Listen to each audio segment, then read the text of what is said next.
Ito yung sinasabi ko sa inyo mga kaskil, na rubber yung sa loob. Yan o, rubber. May gasket rubber siya sa loob. Hindi kagaya nito na yung brass plate. Yan o.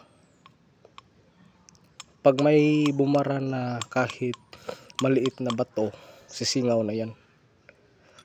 Kesa dito na rubber, na makukompress niya talaga yung clearance pag nagsara siya.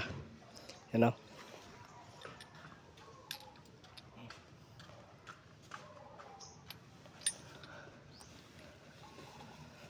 Yan. So salpak na natin mga kaskid. Yan o. Yung arrow pupunta doon. So baliktad diyan. Mula sa city water pupunta doon. So doon yung arrow. Yan.